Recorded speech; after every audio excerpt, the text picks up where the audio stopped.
ऊपर पैर रखकर पूजा करने का यह तरीका वीर शैव परंपरा की पूजा पद्धति का हिस्सा है। वीर शैव परंपरा दक्षिण भारत में बहुत लोकप्रिय हुई है। यह भगवान शिव की भक्ति पर आधारित एक संप्रदाय है। इस पूजा पद्धति में खास अवसर जैसे कि मंदिर की प्राण प्रतिष्ठा, नए मठ के खुलने पर गुरु के चरणों का स्पर्श शिवलिंग पर कराया जाता है। इस संप्रदाय के लोग दक्षिण भारत के 63 नयनार संतों के अनुयायी माने जाते हैं। इन्हीं 63 संतों में एक संत कनप्पा ने पौराणिक काल में शिवलिंग के ऊपर पैर रखा था। शिवलिंग के ऊपर पैर रखने की इस पौराणिक घटना को बहुत पवित्र माना जाता है। इसे समझने के लिए पहले आप दक्षिण भारत के शिव मंदिरों की कुछ तस्वीरें देखिए। ये शिव मंदिरों के स्तंभ यानी खंभों की तस्वीरें हैं, जिस पर शिवलिंग पर पैर रखने वाले एक व्यक्ति को दर्शाया गया है। दूसरी हैरानी की बात यह है कि यहां आने वाले लोग इसे देखकर नाराज नहीं होते हैं, बल्कि इसे पवित्र मानकर इन खंभों की पूजा करते हैं।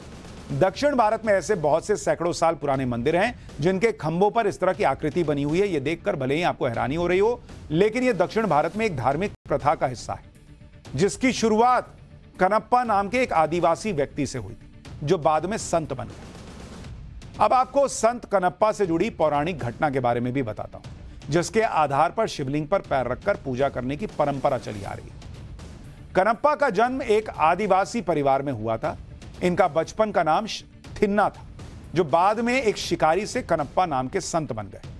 संत कनप्पा भगवान शिव के परम भक्त थे, लेकिन इन्हें भगवान शिव की पूजा करने का सही तरीका नहीं आता था। ऐसा माना जाता है कि कनप्पा को शिव पूजा के लिए किसी विधि विधान या मंत्र की कोई जानकारी नहीं थी, इसलिए शिकार में जो कुछ मिलता था वो उसी भक्ति भाव से शिवलिंग पर चढ़ा देते थे। कनप्पा की इस भक्ति से दूसरे समाज के लोग बड़े नाराज होते थे, क्योंकि शिवलिंग पर मरे हुए जीव को चढ़ाना पाप माना जाता है। इस पौराणिक कथा के अनुसार भगवान शिव ने कनप्पा की भक्ति की परीक्षा लेने के लिए मंदिर में भूकंप ला दिया। इस दौरान मंदिर में मौजूद दूसरे लोग भाग गए, लेकिन कनप्पा मंदिर छोड़कर नहीं गए। कनप्पा को डर था कि भूकंप से मंदिर की छत गिर सकती है और इससे शिवलिंग खंडित हो सकता है। इसलिए कनप्पा ने अपने शरीर से शिवलिंग को ढक लिया। ऐसा माना जाता है कि कनप्पा की इस भक्ति को देखकर भगवान शिव ने एक और कठिन परीक्षा ली। इस परीक्षा में भी कनप्पा पीछे नहीं हटे और अपनी जान की बाजी लगा दी। दरअसल जैसे ही भूकंप के झटके कम हुए, तो इस दौरान शिवलिंग की एक आंख से खून बहने लगा।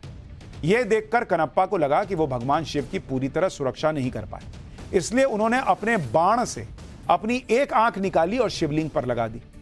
इसके बाद शिवलिंग की दूसरी आंख से भी खून बहने लगा। इस दौरान कनप्पा ने अपनी दूसरी आंख निकालने का भी निर्णय किया। कनप्पा जैसे ही अपनी दूसरी आंख निकाल रहे थे, तभी उन्हें यह विचार आया कि दूसरी आंख भी निकाल दूंगा तो फिर तो नेत्रहीन हो जाऊंगा, और इस दौरान उनकी आंख शिवलिंग पर दूसरी जगह लगाऊंगा कैसे फिर, क्योंकि दिखेगा ही नहीं कि दूसरी आंख कहां लगानी है। इसलिए कनप्पा ने अपने पैर के अंगूठे को शिवलिंग की दूसरी आंख पर रख दिया, जैसा कि आप वहां देख रहे हैं फोटो में, ताकि यह पता चल सके कि जहां पर मेरा पैर का अंगूठा है वहीं दूसरी आंख लगानी है। कनप्पा ने अपनी दूसरी आंख भी शिवलिंग पर लगा दी। ऐसी मान्यता है कि इस घटना से भगवान शिव बहुत प्रसन्न हुए और कनप्पा की आंखें वापस लौटाकर उन्हें दर्शन दी। वो भगवान शिव जी के महान उपासक के रूप में माना जाता है। 10वीं सदी में यानी करीब 1100 साल पहले नयनार संतों ने भगवान शिव की भक्ति में दक्षिण भारत की भाषाओं में भजनों की रचना शुरू की थी। चोल राजा, राज राजा के एक एक शिलालेख तंजावुर में इन भजनों के गायन की शुरुआत का जिक्र मिलता है। वहां तमिल आध्यात्मिक संस्कृति में इन भजनों को भगवान शिव के प्रति आस्था की अभिव्यक्ति माना जाता है। इन भजनों में भगवान शिव की नृत्य मुद्रा यानी नटराज को भी वर्णित किया गया है।